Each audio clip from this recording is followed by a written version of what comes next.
y pelea. Sus ojos eran como llama de fuego, y había en su cabeza muchas diademas, y tenía un nombre escrito que ninguno conocía sino él mismo. Estaba vestido de una ropa teñida en sangre, y su nombre es el Verbo de Dios. Y los ejércitos celestiales, vestidos de lino finísimo, blanco y limpio, le seguían en caballos blancos. De su boca sale una espada aguda para herir con ella a las naciones, y él las regirá con vara de hierro, y él pisa el lagar del vino del furor y de la ira del Dios Todopoderoso. Y en su vestidura y en su muslo tiene escrito este nombre: Rey de Reyes y Señor de Señores. Y vio un ángel que estaba en pie en el sol y clamó a gran voz, diciendo a todas las aves que vuelan en medio del cielo: venid y congregaos a la gran cena de Dios. Ahí está, ¿verdad? Entonces nosotros estamos viendo ya el suceso de la venida del Señor Jesucristo, ¿verdad? La segunda venida del Señor Jesucristo. Y nos quedamos en el versículo que dice: y estaba vestido de una ropa teñida en sangre, y su nombre es el Verbo de Dios. ¿Sí? Aquí nos está hablando de que esa ropa blanca y todo teñida en sangre nos está hablando de que va a aplastar a sus enemigos por anticipado, ¿verdad? Nos está hablando en realidad de la gran victoria que va a tener, que va a ser algo estrepitoso esa guerra, pero va a ser una victoria rápida, pero a la vez fuerte. ¿Sí? Vamos a Isaías 63, versículos 1 al 4, por favor. ¿Isaías en el Antiguo? En el Antiguo, sí. Isaías capítulo 63, versículos 1 al 4. Está después de los Salmos. 6.3. 6.3, versículos 1 al 4.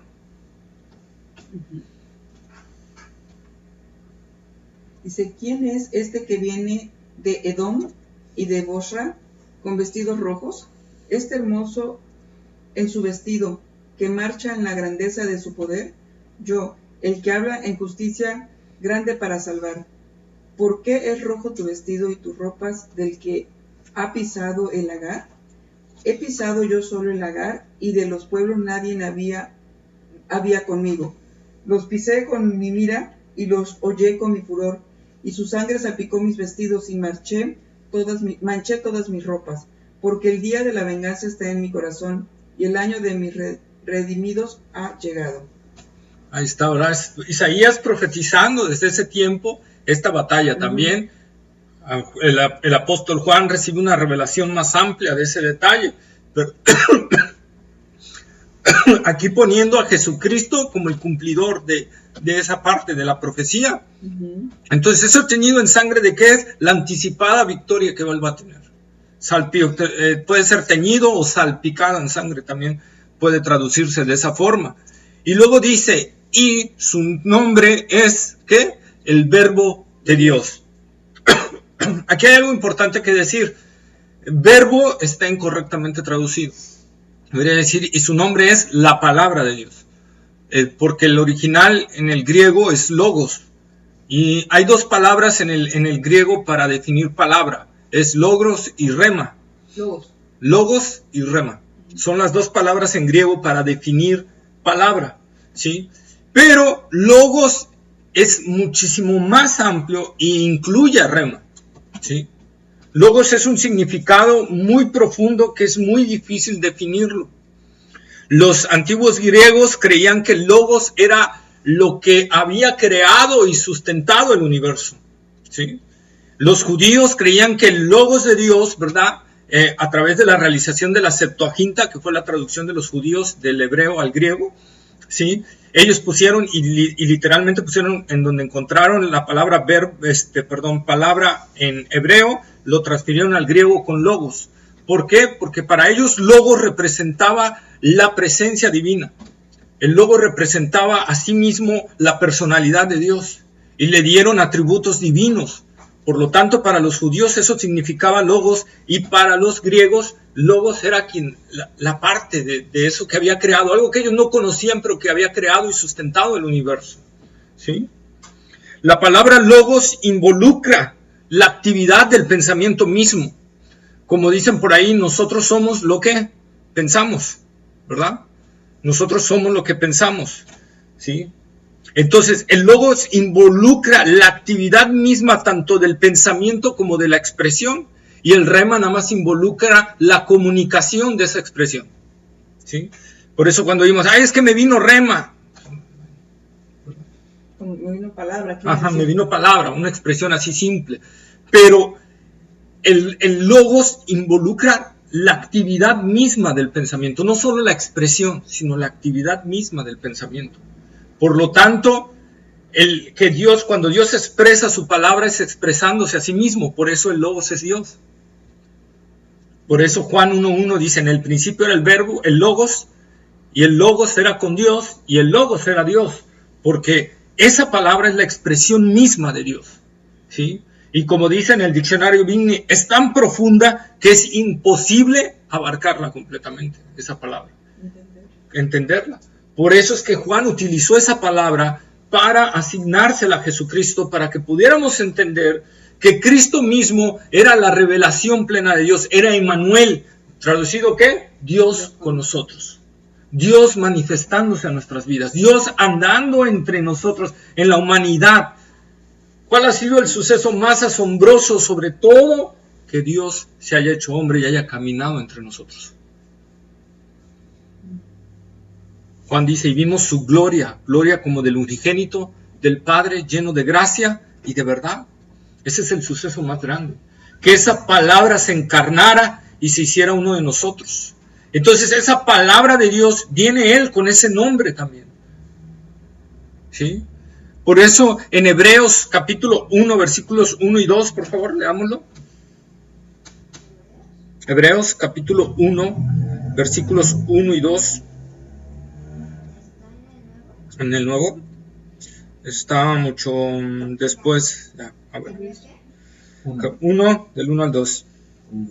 Dios habiendo hablado muchas veces y de muchas maneras en otro tiempo a los padres por los profetas, en estos postreros días nos ha hablado por el Hijo, a quien constituyó el heredero de todo y por quien asimismo hizo el universo.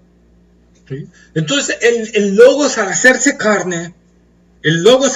carne, ¿qué quiere decir? Dios manifestó su plena revelación ahí. Por eso Jesús dijo, quien me ha visto a mí ha visto al Padre. No hay nada más que ver, no hay nada más que desear, no hay nada más que anhelar, más que conocer a Cristo. Porque a través de Cristo es la perfecta revelación de Dios. Si siguiéramos leyendo Hebreos, dice la esencia misma de su sustancia, la imprenta, ¿sí? Como cuando acuñan una moneda así, que sale idéntica al molde. Así es, eso quiere significar. La esencia misma de su sustancia, de la sustancia de Dios, la esencia, no el perfume, sino la esencia misma de Dios es Jesucristo. Y por eso no hay más revelación. Por eso cuando Cristo viene y el fundamento de los apóstoles y profetas, ¿verdad?, que fundaron la iglesia, hasta ahí se acabó la revelación, ya no hay más nuevas revelaciones. ¿Por qué? Porque la plena revelación estuvo en lo que Jesucristo vino a manifestarse aquí en la tierra. Y Él viene con eso, ¿para qué? Para que todos aquellos, tanto judíos, ¿verdad?, conozcan que Él es esa palabra. Porque como les decía, los judíos que conocían que la palabra era divina. Ellos inclusive, vamos en el Salmo 33:6. Salmo 33:6. Por la palabra de Jehová fueron hechos los cielos y todo el ejército de ellos por el aliento de su boca. Ahí está, ¿verdad? Por la palabra de Jehová. Dios tuvo que exhalar la palabra para que fueran creadas las cosas. Dios el Padre, podríamos ponerlo así, Dios el Padre activa el pensamiento, Dios el Hijo es la palabra que exhala y el Espíritu Santo es el poder que actúa. Es la función dada en la Trinidad. Entonces nosotros podemos ver ahí esa palabra, por la palabra, fueron creados. Por eso Juan capítulo 1, versículo 2 y 3, por favor. Juan capítulo 1, versículos 2 y 3. Este era el principio, es cosas por él fueron hechas, y sin él nada de lo que ha sido hecho fue hecho. Ahí está, ¿verdad? Por él fueron creadas todas, y sin él no hubiera sido creado absolutamente nada. Pablo dice en Colosenses, por él y para él fueron creadas todas las cosas. Sean dominios, sean principados, sean potestades, todo fue creado por él y para él. ¿Sí? Entonces, esa presencia, vamos a leer Isaías 55:11, por favor.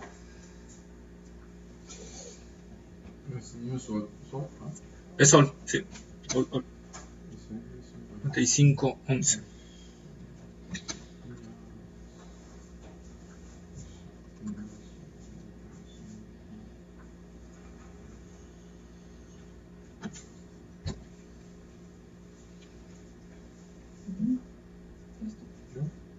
Dice Isaías capítulo 55:11: Así será mi palabra que sale de mi boca. No volverá a mí vacía, sino que hará lo que yo quiero y será prosperada en aquello para que le envíe. Está, ¿verdad? Jesús, cuando se hace carne, ¿qué dijo Jesús que vino aquí a hacer? Hacer la voluntad del Padre. Que todo lo que había enviado el Padre a hacerle, Él lo iba a hacer y lo iba a ejecutar, y eso iba a ser prosperado. Él llegó hasta la cruz, era la voluntad del Padre. ¿Sí? Nosotros podemos ver entonces a Jesús como la palabra viviente de Dios. ¿Sí? Y luego dice en el siguiente versículo, en el 14, y los ejércitos celestiales, vestidos de lino finísimo, blanco y limpio, le seguían en caballos blancos. ¿Quién es este ejército celestial que le viene acompañando? Es difícil describir si son ángeles, si somos nosotros, o si somos ambos, o si son ambos, ¿verdad? Somos, digo, porque me incluyo, yo quiero estar ahí. Entonces, nosotros no podemos determinar, porque no hay algo en el texto que nos diga quiénes son. Creo en cierta forma, sin afirmarlo como doctrinalmente, que es la iglesia la que viene acompañando al Señor Jesucristo, ¿verdad? Pero bueno, no podemos doctrinarlo, hacerlo doctrina, es una posición mía. Creo que es la iglesia acompañando a Cristo. Pero hay algo importante que notar aquí. Aquí ni uno viene manchado, ni uno viene salpicado de sangre, ni uno viene ni siquiera con una gotita de sangre. ¿Esto qué quiere decir? El único que viene salpicado de sangre, ¿quién es? Jesucristo. Entonces, ¿qué quiere decir? Que todo ese ejército que viene con Jesucristo no va a actuar en la guerra. El único que va a actuar en la guerra es Cristo. El único que va a aplastar a todos sus enemigos es Cristo. Y lo vamos a ver por qué más adelantito. ¿Sí? Okay. Y dice el versículo 15. De su boca sale una espada aguda para herir con ella a las naciones. Y él las regirá con vara de hierro, y él pisa el lagar del vino del furor y de la ira del Dios Todopoderoso. Dice, y de su boca sale una espada aguda, de su boca. ¿Eso qué quiere decir? Que él está en ese momento, va a exhalar la palabra de Dios. Él va a hablar en ese momento, exhalar esa palabra. Y recordemos que cuando Dios manda su palabra, ¿qué pasa? Se cumple. Se hace todo. Y encontramos el poder de la palabra, ¿verdad? Isaías 11:4, por favor. Isaías, capítulo 11, versículo 4.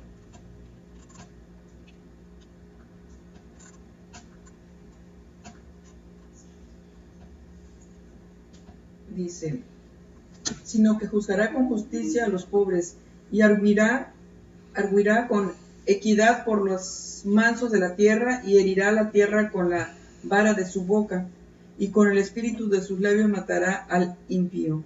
Ahí está, ¿verdad? Ahí está. Dios exhalando, Dios hablando su palabra. Dios hablando su palabra da vida. Dios hablando su palabra quita la vida. Segunda de Samuel, capítulo 22, versículos 7 al 16. Bueno, este sí está largo de leer. Segunda de Samuel. Segunda de Samuel, capítulo 22. Está en el antiguo. Es como el octavo libro. Noveno libro. Segunda de Samuel, capítulo 22, versículos 7 al 16. Léelo tú, Isa.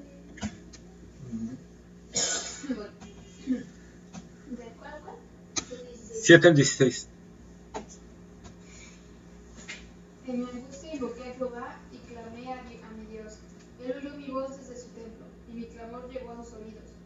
La tierra fue conmovida y tembló, y se conmovieron los cimientos de los cielos. Se estremecieron porque se indignó él. Humo subió de su nariz y de su boca fuego subidor. Carbones fueron por él encendidos.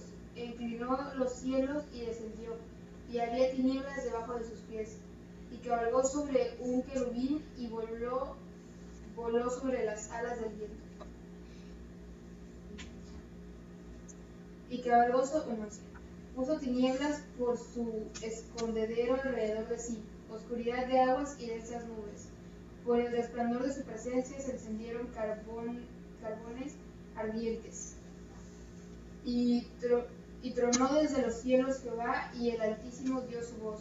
Envió sus saetas y los dispersó, y lanzó relámpagos y los destruyó. Entonces aparecieron los torrentes de las aguas, y quedaron al descubierto los cimientos del mundo, a la reprensión de Jehová por el soplo del aliento de su nariz. Ahí está. Entonces nosotros podemos ver esa palabra que exhala Dios, el poder que tiene. El poder que tiene Dios en esa palabra, cuando Él habla esa palabra, ¿verdad? Nosotros podemos ver, ¿verdad? Cuando Dios, por ejemplo, dice, ¿qué? Sea la luz, en Génesis 1, y se hizo la luz. Hágase toda especie de mamíferos. Se hizo toda especie de mamíferos, sin ningún esfuerzo de Dios. Dios dice, hágase, y se hizo. Ese es el poder de la palabra de Dios. Dios es el que tiene el poder de dar y de quitar la vida con solo su palabra. Dios es el que tiene el poder de darnos la salud o de darnos enfermedad con solo su palabra. Dios no se esfuerza más en crear una constelación que en hacer un piojito. Para Él es lo mismo. El mismo poder que utiliza para hacer todas las cosas es el mismo. Él no se esfuerza, Él no se cansa. Y al Él emitir su palabra, entonces nosotros tenemos que entender que cuando Dios da una palabra, Dios la va a cumplir. Y ese es el poder de las promesas que tenemos en Él. Pero a la vez que nos da aliento, ¿verdad? El saber que Dios va a cumplir sus promesas, el saber que dependemos de la voluntad y de la palabra de Dios, también tenemos nosotros que ser muy conscientes de que esa palabra puede ser también para nosotros algo difícil. Creo que vayamos a Hebreos capítulo 4. Hebreos capítulo 4, versículos 11 al 13, para no leer muchos. Versículos 11 al 13. Hebreos capítulo 4, versículos 11 al 13. Procuremos pues entrar en aquel reposo para que ninguno caiga en semejante ejemplo de desobediencia. Porque la palabra de Dios es viva y eficaz, y más cortante que toda espada de dos filos, y penetra hasta partir el alma y el espíritu, las fronteras y los tuétanos, y discierne los pensamientos y las intenciones del corazón. Y no hay cosa creada que no sea manifiesta en su presencia. Antes bien todas las cosas están desnudas y abiertas a los ojos de aquel a quien tenemos que dar cuenta. Fíjense aquí el escritor de Hebreos, y es algo importante de conocer, porque dice, porque la palabra de Dios es viva y eficaz. Es importante leer el contexto de por qué está diciendo el escritor de Hebreos, porque la palabra de Dios es viva y eficaz. Y está hablándonos de una advertencia anterior.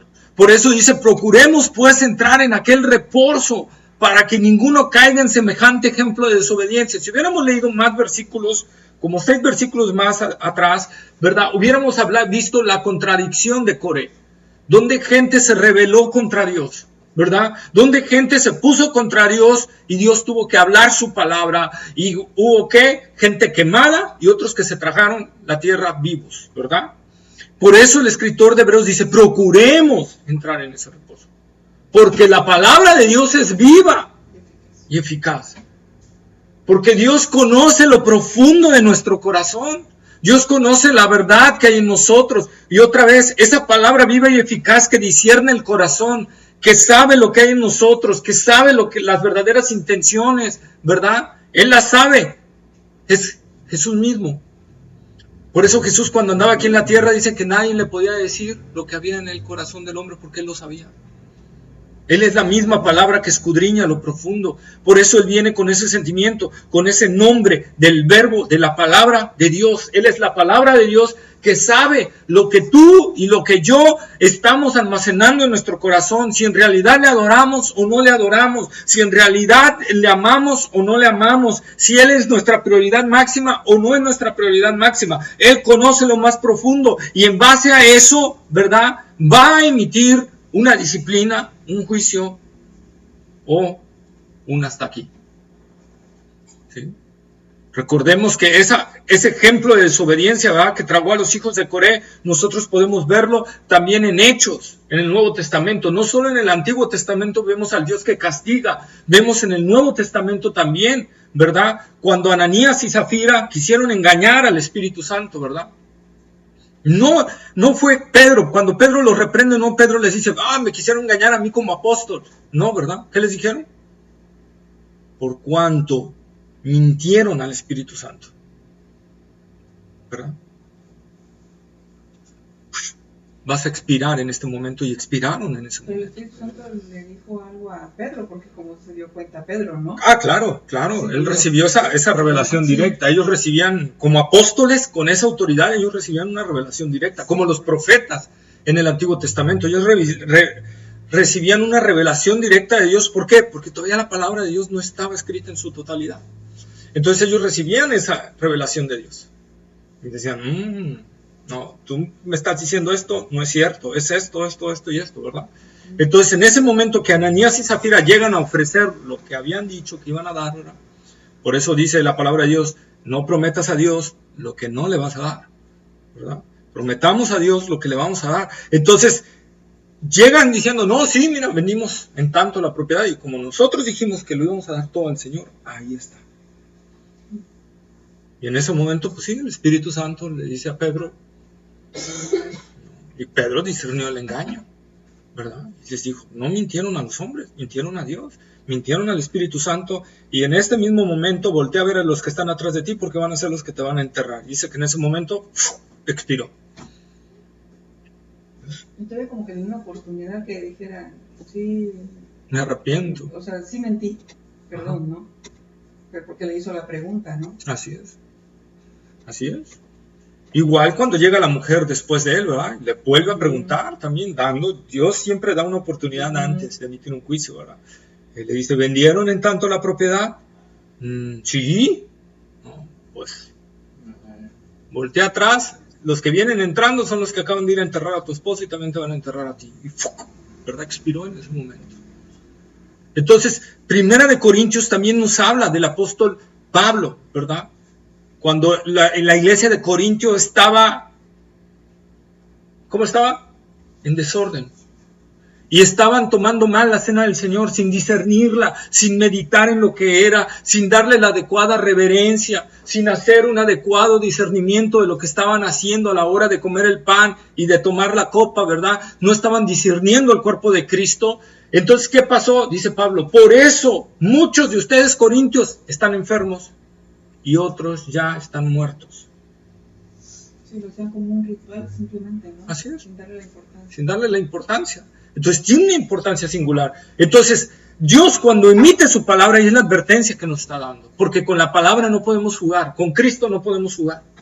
Él sabe la verdadera intención que hay dentro de nosotros. Por eso Él viene como el verbo de Dios, como la palabra de Dios ante sus ejércitos enemigos. Uno, para que el pueblo judío que está ahí también viendo eso, que ha llorado y que está ahí clamando al Señor y ven venir el Logos de Dios, ¡wow! ¿Verdad? Pero también los enemigos reconozcan esa parte y reconozcan que ante Él no se pueden ocultar y que va a venir en juicio.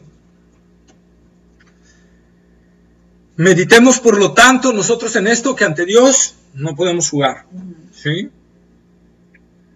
Ese mismo poder de la palabra es el que produce en nosotros el nuevo nacimiento, ¿verdad? es el que produce en nosotros. Fuimos redimidos por el poder de la palabra de Dios. ¿Sí? Ahora, la espada que habla aquí, dice, y de su boca salió una espada. El griego que está utilizando, porque hay varios tipos de espada que se nombran en el Nuevo Testamento. Por ejemplo, Pablo en Efesios, ¿verdad? Cuando dice, y la espada del Espíritu, que es la palabra de Dios, no está hablando de la espada larga, está hablando de una espada corta que utilizaban los romanos en luchas cuerpo a cuerpo. ¿Sí? Pero aquí Pablo está hablando de la espada larga. ¿Sí? De la espada larga, dice, una espada que sale de su boca, está hablando de la espada larga que utilizaban los romanos cuando iban a invadir un lugar. Una espada larga y muy cortante, la preparaban con anticipación y la afilaban muy bien.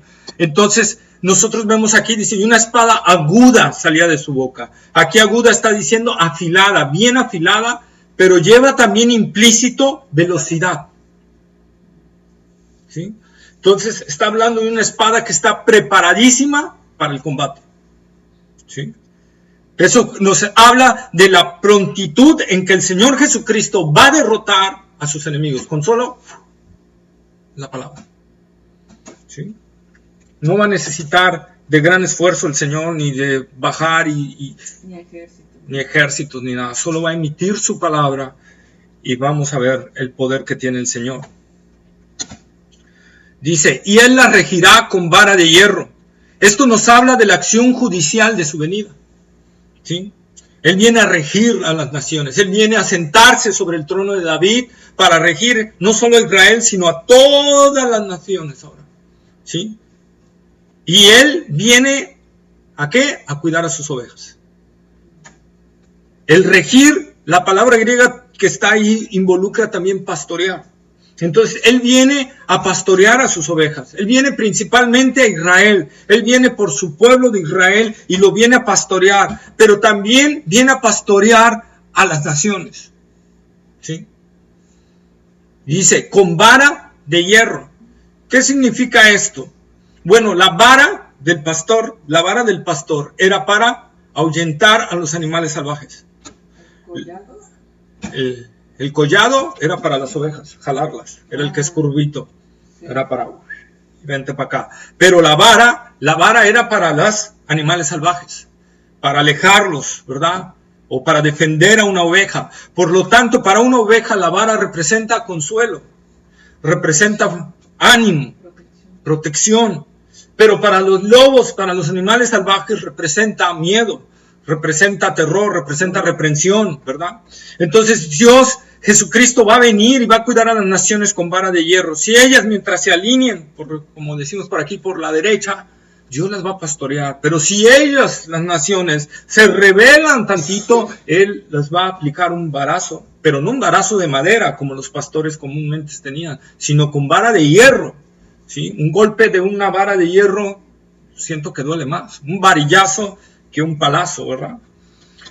Leamos por favor Zacarías 14, es el penúltimo libro del Antiguo Testamento, Zacarías 14, del 12 al 19. Del Antiguo. Zacarías 14, del 12 al 19.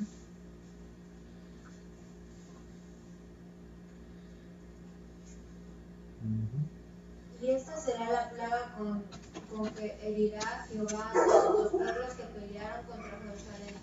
La carne de ellos se corromperá estando ellos sobre sus pies y se consumirán en las cuencas sus ojos y la lengua se las deshará en su boca. Y acontecerá en aquel día que habrá entre ellos gran pánico enviado por Jehová. Y trabará cada uno de la mano de su compañero y levantará su mano contra la mano de su compañero. Y Judá también peleará en Jerusalén, y serán reunidas las riquezas de todas las naciones de alrededor, oro y plata, y ropas de vestir en gran abundancia. Del 12 al 19, ¿verdad? Entonces nosotros podemos... No. Se quedó en el 14. Así también será la plaga de los caballos, de los mulos, de los camellos, de los asnos y de todas las bestias que subieran en los campamentos. Y todos los que sobrevivieron de las naciones que vinieron contra Jerusalén sufrirán de año en año para adorar al Señor. celebrar la fiesta de los tabernáculos. Y acontecerá que los de las familias de la tierra que no subieren a Jerusalén para adorar al rey, Jehová de los ejércitos no vendrá sobre ellos lluvia. Y si la familia de Egipto no subiere y no viniere sobre ellos, no habrá lluvia. Vendrá la plaga que Jehová herirá a las naciones que no subieren a celebrar la fiesta de los tabernáculos. Esta será la pena del pecado de Egipto y del pecado de todas las naciones que no subieren para celebrar la fiesta de los tabernáculos. Ahí está, ¿verdad? Y esta será la plaga con la que Jehová herirá a las naciones que no subieren a la fiesta de los tabernáculos. Ya ahí está hablando del reino milenial de Cristo. Ya ahí está hablando de cuando Cristo venga y esté durante 1000 años reinando sobre las naciones. Y Él está pidiendo que cada año las naciones tienen que subir a hacer ofrendas a Israel. Vean cómo Israel sigue siendo algo importante para Dios.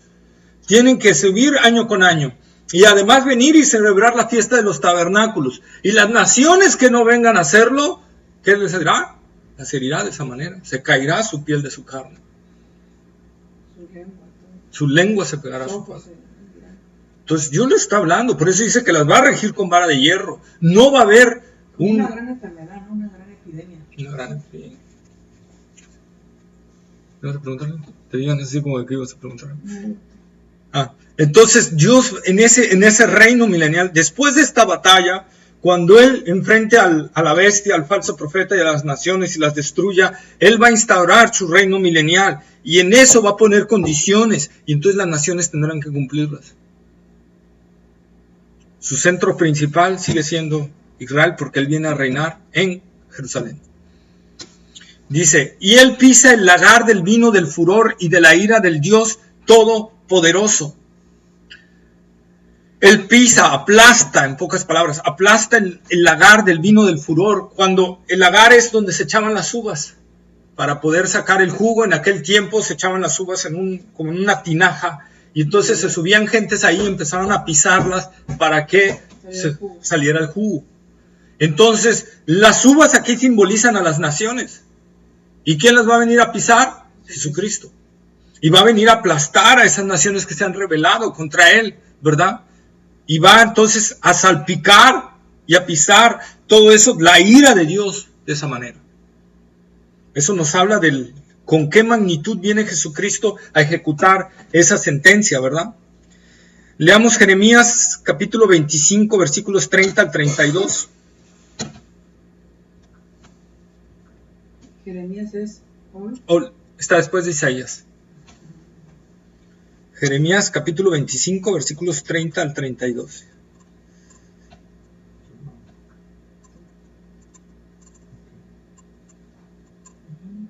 Al 32, capítulo 25, dice: Así ha dicho Jehová de los ejércitos: He aquí que el mal irá de nación en nación, y gran tempestad se levantará de los fines de la tierra, y yacerán los muertos de Jehová en aquel día desde un extremo de la tierra hasta el otro. No se endecharán, ni se recogerán, ni serán enterrados. Como estiércol quedarán sobre la faz de la tierra. Ahí está, ¿verdad? Dicen que la vergüenza es que alguien no sea enterrado, ¿no? No va a permitir el Señor que los entierre. No va a permitir. Joel capítulo 3, versículo 13, libro del profeta Joel. También, ¿verdad? Sí, está después de Daniel. Joel capítulo 3, versículo 13. Dice: Echad la hoz, porque la mies está ya madura. Venid, deshaced, porque el lagar está lleno. Rebosan las cubas, porque mucho es la maldad de ellos. Ahí está, ¿verdad?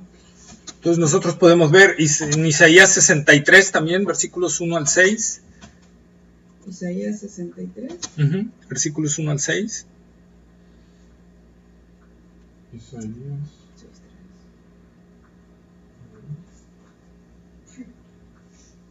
6:3, 4. ¿Quién es este que viene de Edom, de Bosra, con vestidos rojos, este hermoso en su vestido, que marcha en la grandeza de su poder? Yo, el que hablo en justicia, grande para salvar. ¿Por qué es rojo tu vestido y tus ropas como del que ha pisado un lagar? He pisado yo solo el lagar, y de los pueblos nadie había conmigo. Los pisé con mi ira y los sellé con mi furor, y su sangre salpicó mis vestidos y manché todas mis ropas. Porque el día de la venganza está en mi corazón, y el año de mis redimidos ha llegado. Miré y no había quien ayudara, y me maravillé de que no hubiere quien sustentase. Y me salvó mi brazo y me sostuvo mi ira. Y con mi ira hollé los pueblos y los entregué en mi furor y derramé en tierra su sangre. Ahí está, ¿verdad? Entonces nosotros podemos ver, es el día de venganza del Dios. Dios está soportando su ira hasta el día que la ha determinado. Soportándolo hasta el día que la ha determinado. Y en ese día, precisamente ese día, como todo el juicio el Padre lo ha dado al Hijo, ese día el Hijo aplicará toda la ira de Dios y aplastará a sus enemigos. ¿Sí? Con esa magnitud. Por eso Juan capítulo 3, versículos 19, 20 y 21 nos habla de lo mismo. ¿Sí? Nos habla que la ira de Dios está sobre todo aquel que en verdad no ha nacido de nuevo. Que la ira de Dios está sobre toda persona que ha rehusado entregarse a Jesucristo. Ya está ahí. La ira de Dios no va a estar, ya está sobre él. Solamente que se está deteniendo. Solamente que se está deteniendo. Juan, ¿qué dices? Juan capítulo 3, versículos, creo que son 19, 20 y 21. Si mal no recuerdo. O es 18. Porque ese no lo tenía apuntado aquí. Juan capítulo 3. Ajá, dice, el que en él crece no es condenado, pero el que no cree ya ha sido condenado, porque no ha creído en el nombre del unigénito Hijo de Dios. ¿Más adelante? ¿Sí sigue? ¿Qué versículo? 18, 19 y 20. Y esta es la condenación, que la luz vino al mundo, y los hombres amaron más las tinieblas que la luz, porque sus obras eran malas. Porque aquel que hace lo malo aborrece la luz y no viene a la luz, para que sus obras no sean reprendidas en Dios, ¿verdad? Entonces nosotros podemos ver ahí, no es que vaya, y ahí no, nos está hablando de juicios, y nosotros, ya porque estos versículos lo han analizado, si analizáramos el griego que está ahí, nos está hablando de un juicio, que el juicio ya está emitido, ya está esa persona dentro del juicio de Dios, solo que nada más está esperando, ¿qué? La sentencia. Y ese día llegará para todos. La cuestión es dónde nos queremos ver el día de mañana. Si queremos vernos en el tribunal de Cristo o queremos vernos en el juicio del gran trono blanco. ¿Sí? Lo único que nos puede librar del juicio de Dios, de la ira del Dios Todopoderoso, es que Cristo Jesús. Un verdadero arrepentimiento y una verdadera conversión en Cristo Jesús es lo único que nos puede librar. ¿Sí? Y dice el versículo 16 de Apocalipsis 19, y en su vestidura y en su muslo tiene escrito este nombre, Rey de Reyes y Señor de Señores. Estos títulos eran utilizados por los reyes en la antigüedad y por los césares también. ¿Sí? Recordemos algunos reyes del Antiguo Testamento. Esdras capítulo 7, versículo 12. Esdras. El libro de Esdras. Sí. Esdras capítulo 7, versículos 12.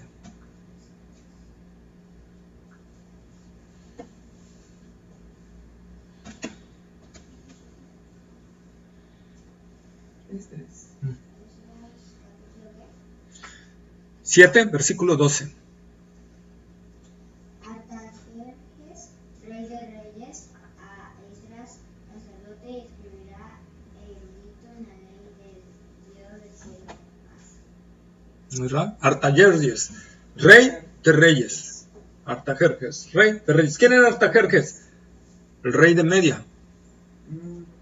¿Sí? Un rey gentil, un rey pagano. Y él se nombraba rey de reyes. ¿Por qué? Porque varios reyes estaban a su disposición. Todas las tierras que había conquistado y todos los reyes de esa tierra estaban a disposición de él. Por lo tanto, él era el rey de esos reyes, ¿verdad? Y Señor de señores, los césares, después de un tiempo se consideraron divinos. Y entonces cuando ellos tomaron esas atribuciones de divinidad, ellos se nombraban Señor de señores. ¿Sí? Y entonces aquí Juan precisamente utiliza esto y dice y le asigna a Jesús esta parte, hablando de su humanidad como Rey de Reyes y de su divinidad como Señor de señores. ¿Sí? Y así hablando de su mesianazgo. El Mesías, recordemos que el Mesías tendría que ser divino y humano. Entonces Jesús cumple esas dos condiciones y Él viene a reinar sobre todos los reyes y a reinar sobre todos los señores. ¿Sí?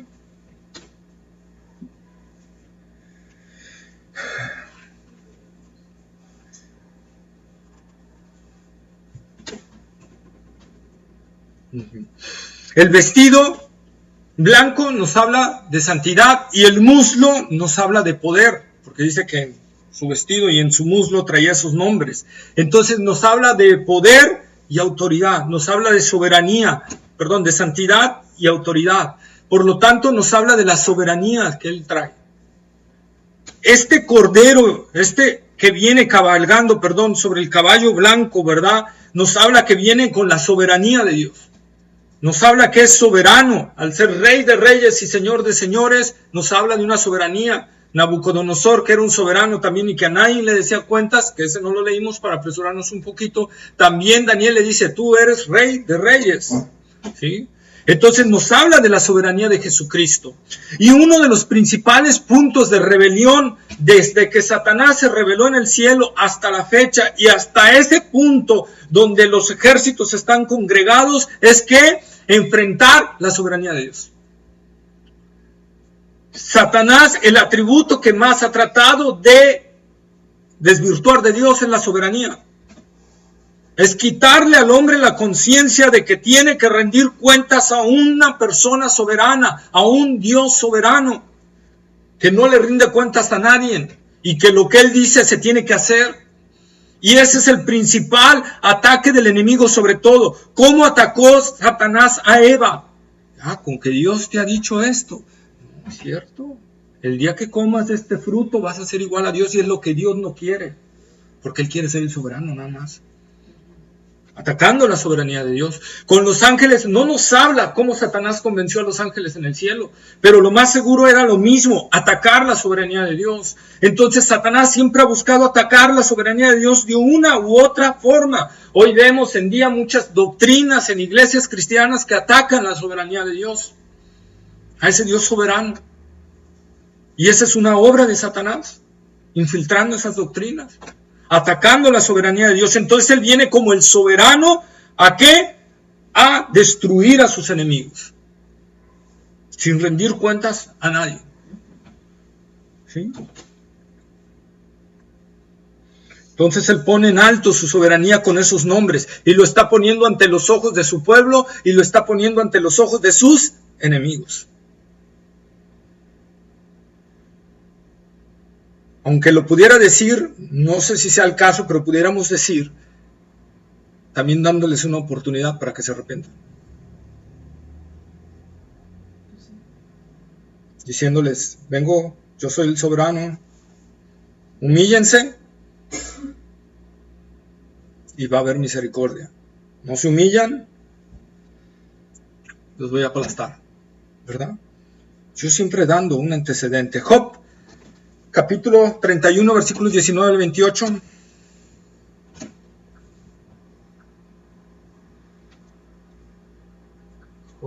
Job, capítulo 31.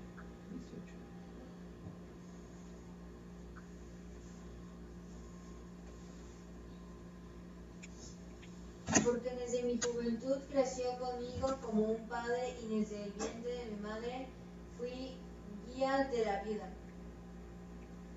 ¿Falta? 18, ¿no? Job 31 del 19 al 28. 19. 19 al 28. Sí he visto que parecían algunos sin vestido y menesterosos sin abrigo, si no me bendijeron sus lomos y del vellón de mis ovejas se calentaron, si alcé contra el huérfano mi mano, aunque viese que me ayudaran en la puerta, mi espalda se caiga de mi hombro y el hueso de mi brazo sea quebrado, porque temí el castigo de Dios contra cuya majestad y yo no tenía poder. Yo no tendría poder. Si puse en el oro mi esperanza y dije al oro, mi confianza eres tú. Si me alegré de que mis riquezas se multiplicasen y de que mi mano hallase mucho. Si he mirado al sol cuando resplandecía o a la luna cuando iba hermosa.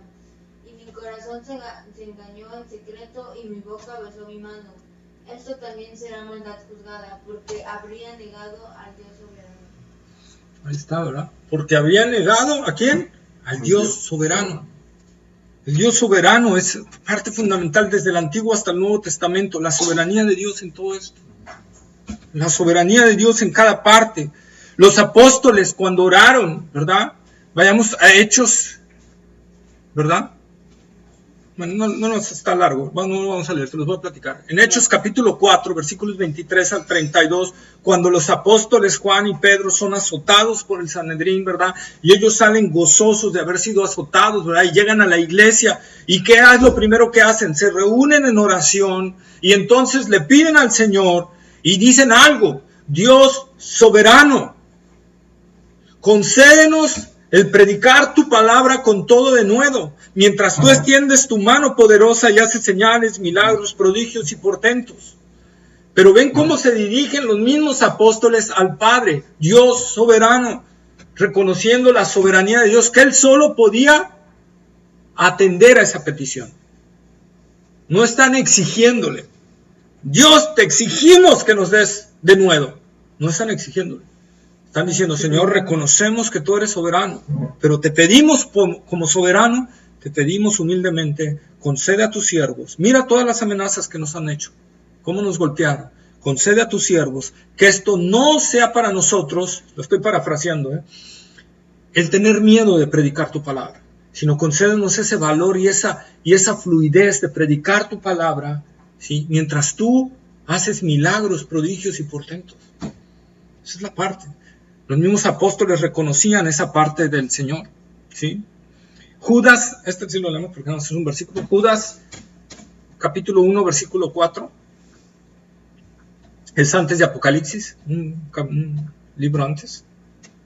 Judas, capítulo 1, versículo 4. Dice: porque algunos hombres han entrado encubiertamente, los que desde antes habían sido destinados para esta condenación. Hombres impíos que convierten en libertinaje la gracia de nuestro Dios y niegan a Dios, el único soberano, y a nuestro Señor Jesucristo. Ahí está, ¿verdad? Entonces, ¿cómo conocemos a algunos falsos profetas? 1, porque hacen de la gracia un libertinaje. 2, porque niegan al Dios soberano. Ahí está. Por eso les decían, tenemos que entender eso, el Dios soberano. ¿Sí?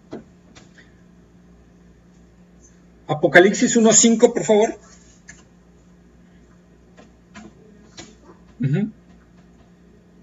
Apocalipsis capítulo 1, versículo 5. Dice: y de Jesucristo el testigo fiel, el primogénito de los muertos y el soberano de los reyes de la tierra, al que nos amó y nos lavó de nuestros pecados con su sangre. Ahí está. Entonces nosotros podemos ver que eso es una parte principal y Él viene a refrendar esa soberanía de Dios Jesucristo, ¿verdad? Apocalipsis, seguimos 19, 17 y 18, lo leo. Y vi un ángel que estaba en pie en el sol, después de haber visto la visión de Jesús, y clamó a gran voz diciendo a todas las aves que vuelan en medio del cielo: venid y congregaos a la gran cena de Dios, para que comáis carnes de reyes y de capitanes, y carnes de fuertes, y carnes de caballos y de sus jinetes, y carnes de todos, libres y esclavos, pequeños y grandes. Entonces Juan estaba viendo el ejército del cielo, estaba viendo al Señor Jesucristo con todos los nombres y todo, y de repente ve un ángel que se posiciona en el cenit del cielo, no el ángel puesto en el sol, sino a la vista de nosotros donde está el sol, pero en el punto alto de la misma tierra, ¿sí? Supongamos 12 del día, el sol en el punto más alto que podemos verlo, bueno, pero el ángel poniéndose sobre los cielos como que en medio del sol, entre el sol y la tierra, para que nos pongamos ahí. En el punto más alto que se pueda encontrar, ahí estaba el ángel, ¿sí? ¿Para qué? Para que todos pudieran verlo, ¿sí? Y dice que clama a gran voz para que todos puedan escucharlo. Y está haciendo una invitación ¿a quién? A todas las aves. Pero aquí en específico es a las aves de rapiña, ¿verdad? A los buitres y toda aquella ave que es de rapiña. De todo el mundo, por eso se posiciona, no solo de ahí de las que hay en Israel, sino de todo el mundo, se posiciona en el punto más alto porque está invitando a todas las aves de todo el mundo a una cena que Dios va a hacer para ellos. Y está invitando para que vengan. Imagínense el efecto de ver a todas las aves desde América volando y todo el efecto inundando los cielos, posicionándose sobre los árboles y todo, ¿verdad? Un gran espectáculo lo que va a haber ahí, porque todo se está preparando para la gran matanza. Pero volvemos al punto, Dios está dándole una advertencia a esos enemigos. Aún Dios está aplicando misericordia sobre esas naciones. Aún Dios en su ira está diciéndoles, arrepiéntanse. Está enviando un ángel a dar un anuncio. La gente está viendo las aves de rapiña venir obedeciendo a ese ángel. Y aún así no se arrepienten. Y aún así no se arrepienten. Tan duro es el corazón de las personas. Y la invitación es a comer carnes de todo tipo, de toda jerarquía, de todo color, de todo peso, de toda fisonomía, de todo estatus social. Porque en ese ejército va a haber de todo. Esclavos, libres, negros, blancos, amarillos, ojos verdes, ojos azules, ojos negros, ojos cafés, de todos. Por eso dice, vengan y van a comer de todo, hasta de los animales que mueran ahí en ese momento, ¿sí? Esta es la invitación que el Señor está haciendo. Y nosotros recordemos cómo en el arca de Noé, ¿por qué llegaron los animales al arca? Y solo una pareja de cada uno. A excepción de las ovejas y de otros que eran comestibles, que llegaron 7 parejas de cada uno. Del león solo una pareja, de elefante solo una pareja. ¿Por qué llegaron? ¿Cómo le hizo Noé para traerlos? Él no los trajo Dios. ¿Por qué el león pudo habitar con Abraham? Porque Dios le quitó la ferocidad. Sí, simple. Recordemos también cuando el pueblo de Israel se hartó del maná y que quería carne y Dios les envió codornices. Dice que vino un viento solano y vinieron un montón de codornices y se posicionaron sobre el desierto, lo inundaron. ¿De dónde llegaron tanto? De la voz de Dios, mandando a las codornices a llegar. Recordemos la alimentación de Elías por los mismos cuervos. Los cuervos llevando el alimento a Elías. Dios hablando. Asimismo, aquí va a serlo. Está invitando a todas las aves de rapiña a que vengan para que se deleiten en un manjar que Dios está preparando para ellos. Van a ser los que Él va a aplastar en ese día. Así es. Ezequiel capítulo 39, por favor. Ezequiel capítulo 39, versículos 17 al 22. Ezequiel. ¿Es Ol? Ol. Está después de Jeremías. Jeremías, Lamentaciones, Ezequiel. Isaías, Jeremías, Lamentaciones, Ezequiel. Ezequiel 39, 17 al 22. Y lo puse con X, Dios. Perdón. 39 del 17 al 22. al 22.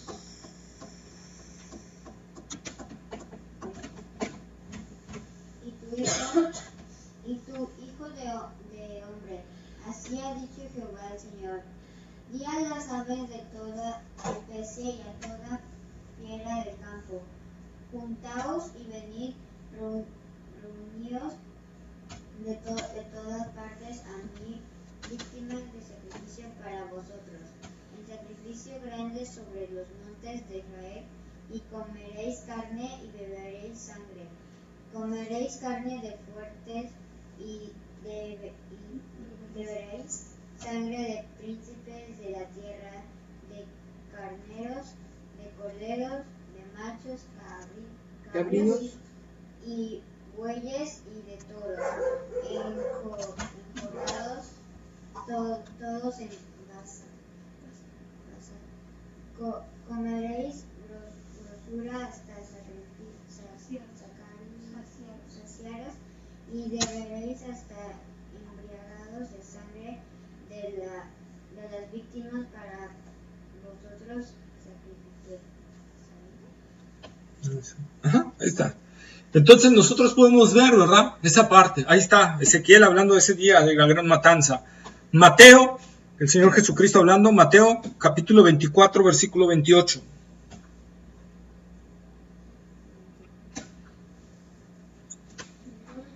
¿24, 28? Mateo 24, 28.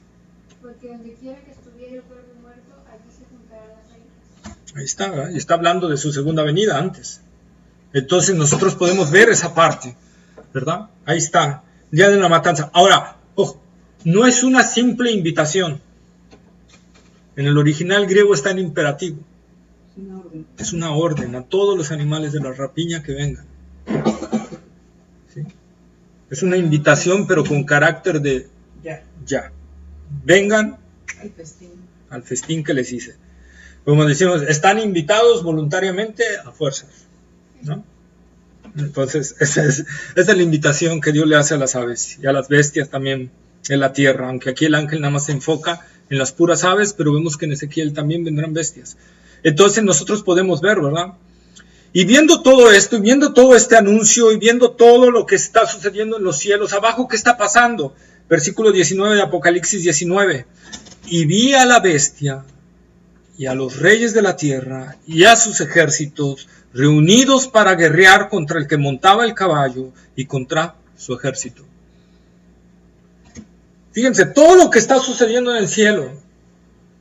Los ejércitos enemigos están viendo que el cielo se abrió, están viendo que viene uno cabalgando, ¿verdad? En un caballo blanco, con sus manchas tenidas de sangre y sus nombres escritos y todo, y ven un gran ejército que viene contra ellos, y viene un ángel que se está posicionando ahí. Yo lo mínimo que diría es, ay, nanita, pues este ejército no. En cambio, se están preparando y concentrando aún más para el ataque. ¿Sí? La palabra ahí griego reunidos es eso, que se están organizando para poder atacar en ese momento. Lejos de humillarse ante Dios, lejos de ponerse, ¿verdad?, ante los pies de Dios, están dispuestos a atacar al que viene contra ellos.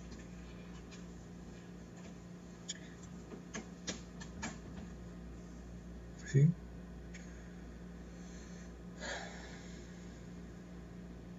¿Cómo el hombre se atreve a desafiar a Dios? ¿Cómo el hombre se atreve a enfrentarse con Dios? Y hoy en día lo vemos, no solo ahí todavía podemos decir, bueno, están viendo la manifestación, hoy están oyendo la predicación de la palabra, que la ira de Dios está sobre la gente, que la ira de Dios está ahí y en cualquier momento se puede ejecutar, y que en cuanto Dios diga que dejen de respirar o que dejen de vivir, ¿verdad?, van a dejar de vivir. Y que en ese momento tienen que enfrentarse al juicio de Dios. Y la gente no lo cree. Y no lo cree. Y se necian contra Dios. Y toman una actitud contraria a Dios. Lo triste será cuando abran los ojos, despierten y vean en un lugar terrible. Porque hay un lugar temporal mientras viene el juicio del gran trono blanco. Y ese es el Hades, un lugar de tormento temporal, mientras llega al juicio. Como aquí, cometes un delito, entras a los separos, mientras te aplican el juicio. Si el juicio eres culpable, te mandan al penal, ¿verdad? Y dependiendo del delito, va a ser el tipo de penal al que te van a mandar. Pues lo mismo sucede aquí. A todo aquel que no recibió a Cristo va a amanecer en un lugar de tormento temporal, hasta que venga el juicio del gran trono blanco, y entonces él reciba la sentencia y recibirá el lugar en el lago de fuego que le corresponde. Y el lago de fuego es la expresión máxima de la ira de Dios. Leímos, ¿verdad?, en Samuel, que dice, de su nariz sale fuego. Isaías habla que ese Hades, ese lugar, ¿verdad?, ese fuego eterno, es avivado por el aliento de Dios. El lago de fuego es avivado por Dios mismo. Es la expresión máxima de la ira de Dios. Por eso Cristo vino a morir en la cruz del Calvario por nosotros. para evitar que lleguemos ahí. Por eso dice, para que ninguno se pierda, para que ninguno caiga en semejante detalle. Dios, Cristo ha dado su vida en la cruz del Calvario. Dios se hizo carne porque nos amó, porque mostró su amor. Ahí está la cruz del Calvario. Pero Dios no puede dejar a un lado su justicia. Dios no puede dejar a un lado su santidad. Si no nos arrepentimos y convertimos y creemos realmente en el Evangelio, no podemos ver el amor de Dios. Vamos a ver la ira de Dios, porque es una expresión de su santidad y de su justicia. Y Él no va a dejar al lado su justicia y su santidad por su amor. Todos los atributos de Dios van unidos juntos entre sí. Pero Dios muestra su amor, por eso dice el apóstol, ¿verdad? Mas Dios muestra su amor para con nosotros, en que siendo aún pecadores, Cristo murió por nosotros. Dios deteniendo su ira y mandando su misericordia en la persona de Jesucristo. Dejándole que sus criaturas lo maltraten, dejándole que sus criaturas lo crucifiquen, y no solo que lo crucifiquen, sino que Dios descargue su ira sobre él, que le aplique todo el peso del pecado que nos correspondía a nosotros en Cristo Jesús. Ahí en la cruz del Calvario, él sentir esa descomunión con el Padre, la cual nunca la había vivido en toda la eternidad. Si hay algo que Dios no había vivido era separación de la Trinidad. Y en ese instante, cuando a Cristo le fue cargado nuestro pecado, Dios tuvo que voltear su rostro, porque Dios no tolera el pecado por amor a nosotros. Entonces Dios ha manifestado su amor. La cruz es el amor de Cristo manifestado para que nosotros no vayamos a ese lugar terrible de tormento. Por eso Pablo dice, el que escribió Hebreos, que algunos dicen que son Pablo, ¿verdad? Dice que hoy es el día aceptable, hoy es el día de salvación, porque si hoy morimos, ya no hay nada más que hacer. Ni aunque nos recen 50,000 veces, ni aunque el apóstol venga y nos saque, ni aunque el Papa nos saque, porque no nos va a sacar, ¿verdad? Nadie puede sacarnos del lugar que Dios ha determinado.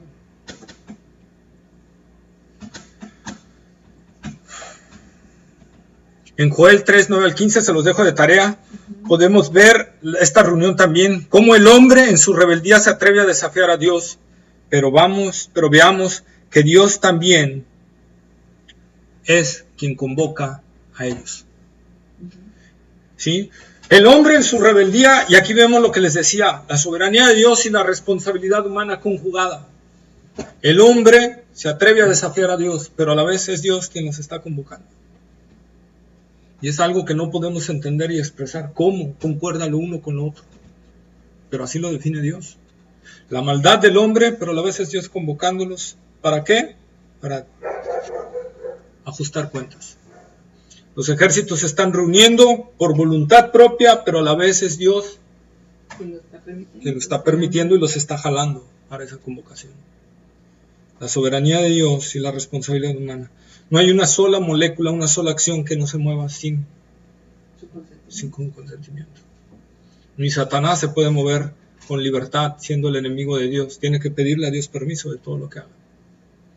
Ahí está la soberanía de Dios. Y la responsabilidad humana en nosotros. ¿Sí? Bueno, lo vamos a ir a parar. Nos quedamos en el versículo 19. Veremos el 20 en adelante.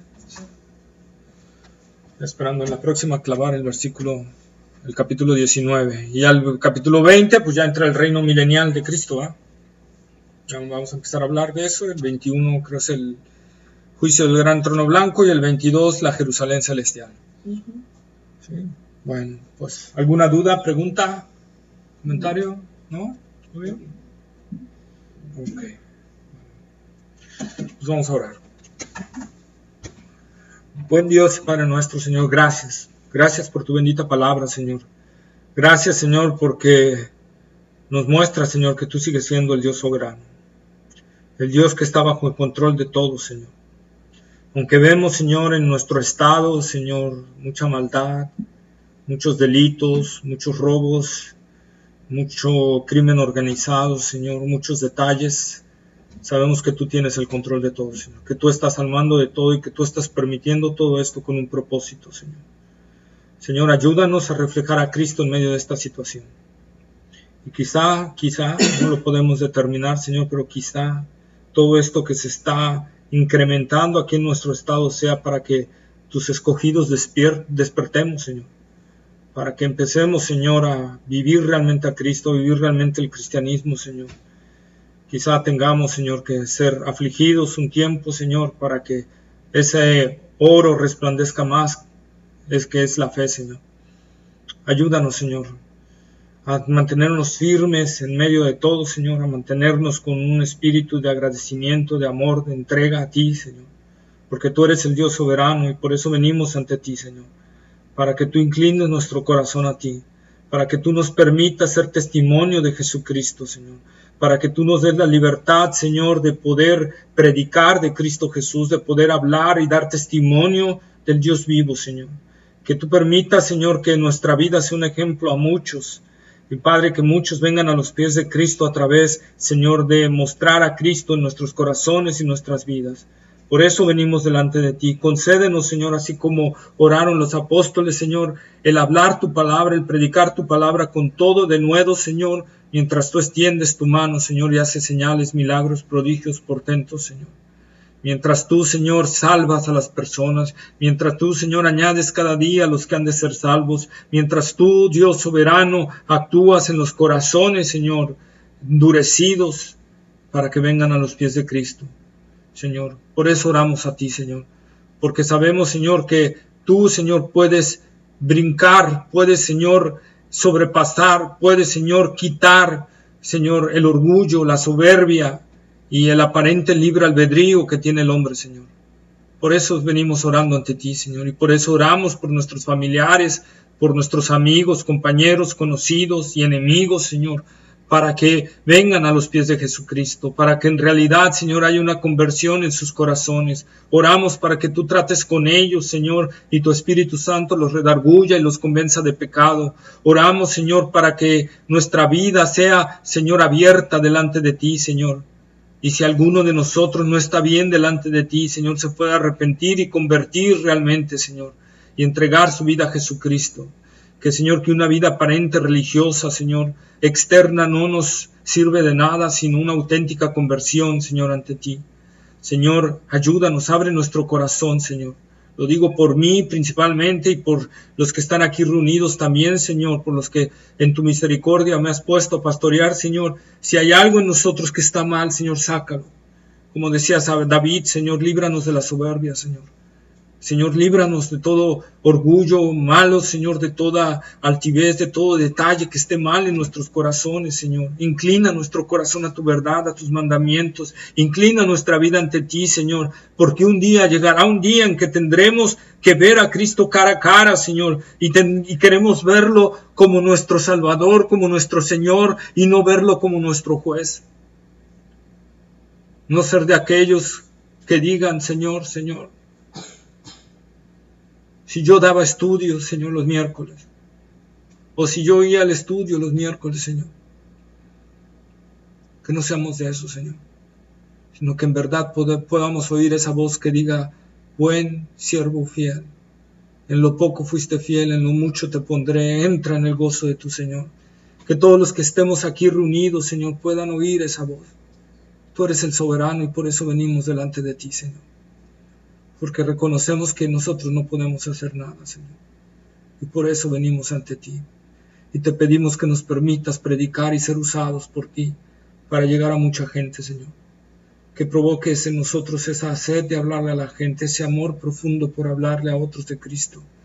Señor, para que no lleguen a ver al juez, sino que lleguen a ver al Salvador, al Señor, al Mesías, al Cordero inmolado, a Cristo Jesús.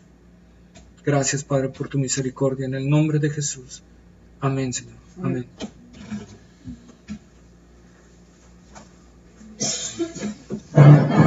Buenas noches, mi hija. Buenas noches.